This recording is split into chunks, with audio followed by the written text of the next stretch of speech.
అస్సలు బాగుండదు. వెళ్ళిపోతావా?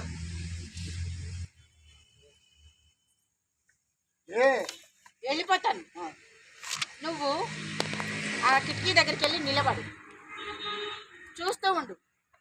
నువ్వు మాకు కనపడకూడదు, మేము నీకు కనపడదు. అర్థమైందా? స్క్రిప్ట్ ఇంత డీటెయిల్డ్గా ఉంటే అర్థం కాకపోవడానికి ఏముందన్నా? అర్థాంగి అర్ధాంగి అర్ధాంగి అర్ధాంగి అన్న మాటకు అర్థం తెలుసుంటే నీకు నాకు ఈ గొడవే ఉండేది కాదు. ఎన్నికో ఇప్పటికైనా తెలుసుకున్నావు. పో అది కాదు, పో అది కాదు. పో లోపలికి పో. ఓరి నీ అమ్మ కడుపు మాడ.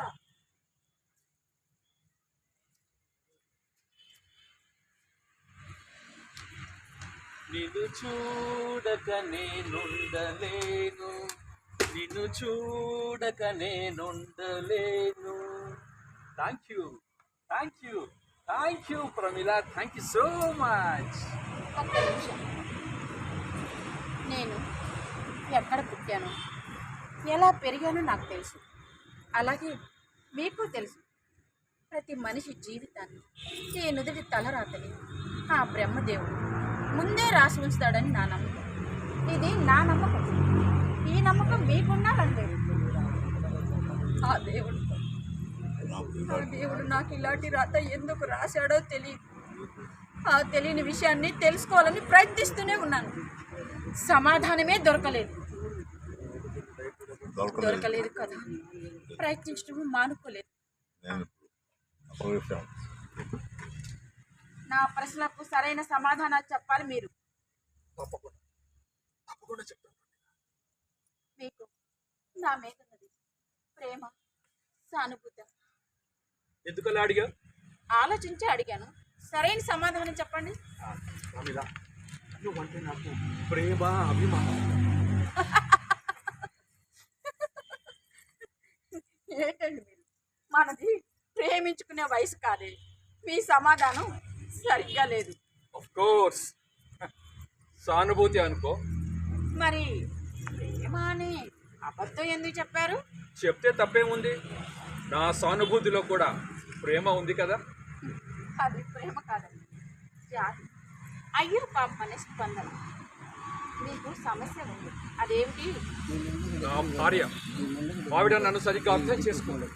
హలో, ప్రతి విషయాన్ని తర్కిస్తుంది, ఆజో ఆజో. వినదు. విసిగిపోయా.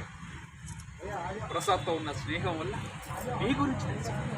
మీ పక్కింటి వాళ్ళని అడిగితే తెలిసింది ప్రసాద్ వల్ల నువ్వు పడుతున్నావు. అందుకే నా దగ్గరికి వచ్చి మీ గురించి, మీ సమస్య గురించి, మీ భార్య గురించి చెప్పి నాతో స్నేహం పెంచుకోవడానికి ప్రయత్నించారు. అవునా? అవును. ధర్మ సిద్ధాంతాన్ని నమ్ముతాను. నేను నా భర్తతో ఎంతో హింస అనుభవిస్తున్నాను.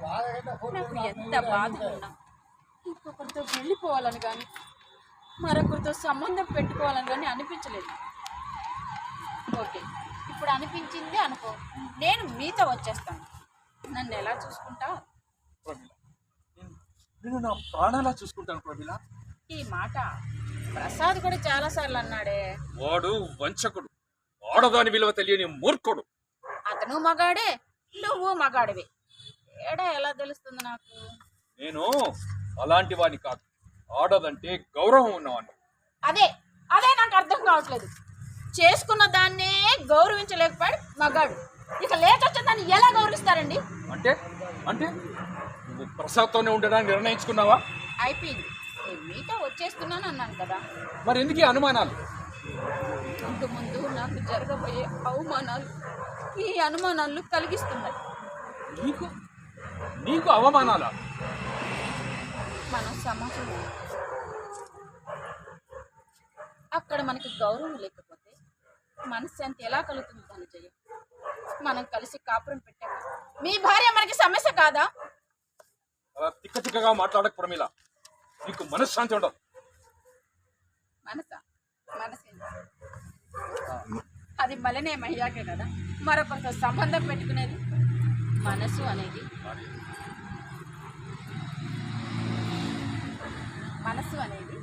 నా భార్య గురించి నువ్వేం వరిగా. దాని క్యారెక్టర్ ఎలాంటిది? దాని క్యారెక్టర్ పర్ఫెక్ట్, నీలాగే. నాతో పోల్చకండి. ఇక 2-3 రోజుల తర్వాత నా ఒరిజినల్ క్యారెక్టర్ వదిలేసి నేను మీతో లేచి వచ్చేస్తున్నాను కదా. నాది పర్ఫెక్ట్ క్యారెక్టర్ అని చెప్పుకునే అదృష్టం ఉండదు. ప్రమీల ప్రమీల ప్రమీల, క్యారెక్టర్ అనేది మనసుకు సంబంధించిన విషయం, శరీరానికి సంబంధించింది కాదు. మనసా? మనసేంటి? అది మలినమయ్యాకే కదా మరొకరితో సంబంధం పెట్టుకునేది. మనసు అనేది ఒకరికి ఇస్తేనే సార్థకత అవుతుంది. కాబట్టి యుగాల నుండి గౌరవం తగ్గలేదు. నా మనసు శరీరము రెండు ప్రసాదమే. ఇప్పుడు నీతో కలిసి కాపురం చేయబోయేది నా జీవితం మాత్రమే. దానికి మనసు లేదు, శరీరము లేదు. ఏంటి ప్రమీల ఇలా మాట్లాడుతున్నావు? అయితే నేను మీతో వచ్చేస్తున్నాను కదా. నేను మీతో వచ్చేసినట్లే మీ భార్య మరొకరితో. ప్రమీల, అది అలాంటిది కాదు. నేను అలాంటి దాన్నా? నేను అలాంటి దాన్ని కాదు. ప్రేమమై కొలపడి అమ్మా నాన్నలకు దూరమై శాశ్వతంగా బ్రతుకుతున్నారు. అందులో అందరూ సక్సెస్ కాలేరు. నాలా కొందరు పుట్టకే స్వర్గానికి ఊగిసలాడుతూ బతుకుతున్నారు. నేను ప్రసాద్ని ప్రేమించి పెళ్లి చేసుకున్నాను. అతను శాడిస్ట్గా మారాడు. అది నా కర్మ. కర్మ ఎప్పుడు భయాల మధ్య బాధల మధ్య ఉండదు. నా మనసు మలినం కాకుండా ఉంటుంది. ప్రసాద్లోని శాడిస్ట్ పారిపోడా. ప్రసాద్ని మంచి మనసు చేసి అప్పగించడు ఆ దేవుడు. నువ్వు జాలి పడితే నాకు కొత్త జీవితాన్ని ఇవ్వగలవు. దేవుడు జాలి పడితే నా మొగతోటి నాకు కొత్త జీవితాన్ని ఇవ్వగలవు. నువ్వు జాలి పడ్డావని నీతో లేచి రాను. ఆ దేవుడు జాలి పడకపోతాడని ఎదురు చూడను. ఎదురు చూడటం అర్థం ఉంది. నీతో కలిసి కాపురం చేయడంలో అనర్థం ఉంది. ఏం చేయమంటావు? ఏం చేయమంటావు? నేను ఎదురు చూస్తాను ప్రమీల. నా భార్య నేను ఎదురు చూస్తాను. నా కళ్ళు తెప్పించి మనసు అంటే ఏమిటో, ప్రేమ అంటే ఏమిటో, జీవితం అంటే ఏమిటో నాకు సరైన గుణపాఠం చెప్పాడు. నువ్వు గొప్పదాన్ని ప్రమీల, నువ్వు చాలా గొప్పదాన్ని ప్రమీల, నువ్వు చాలా గొప్పదాన్ని. చూసారా, ఈ 4 మాటలు మనం మాట్లాడుకోపోయింది తర్వాత ఈ మాటలు మాట్లాడుకునే అవకాశమే ఉండేది కాదు. ఇప్పుడు నాకు తెలుస్తుంది. చాలా సంతోషం. ప్రమీల, ఇంత గొప్పదాన్ని, నువ్వు ఇంత గొప్పదాన్ని, ఇంత సంస్కారం, ఇంత సంస్కారం నాకు చదువుకున్నవాడిని. ఎడ్యుకేటెడ్ ఫుల్ కార్యేసు దాసి, కరణేసు మంత్రి, పూజ్యేసు మాత, శ్రీనేసు రంభ, షడ్గుణాలు ఆడదాలు ఉన్నాయి తెలుసు. కానీ నేను పడక్కదిలో రంభగానే ఉండాలి, సేవలు చేసి ఆడదాన్ని లొంగుందా అనుకున్నాను. నన్ను క్షమించు, నన్ను క్షమించు. నేను చాలా బాధపడుతున్నాను. I mean educated full, educated full. నన్ను క్షమించు, నన్ను క్షమించు ప్రసాద్, నన్ను క్షమించు. భార్య బాధితుడివి, పక్కన వాడి భార్య వస్తుందేమో అని ఆశపడ్డవాడు. మనుషులందరూ సమాజంలో ఇలాగే ఉన్నారు. ఎవడి భార్యతో వాడు సంసారం చేయడు. పక్కన ఆడదాంతో కొంచెం విరికితనం కానీ విక్రీతనం కానీ నవ్వు కానీ ఉంటే అత్యర్థం చూస్తాడు. పైగా ఉపన్యాసాలు చెప్తారు, ఎత్ర నార్యంత పూజ్యంతే రమంతే అని. ప్రతి మొగాడు సమాజంలో ఇలా ఉండాలి. అలా సమాజంలో ఉండకుండా ఉండాలంటే నా మిత్రులాగా, నా భార్య ప్రేమికులాగా ఇలా మారాలి. అప్పుడే ప్రేమకు పరాకాష్ఠ, ప్రేమకు పరాకాష్ఠ, ప్రేమకు పరాకాష్ఠ, ప్రేమకు పరాకాష్ఠ.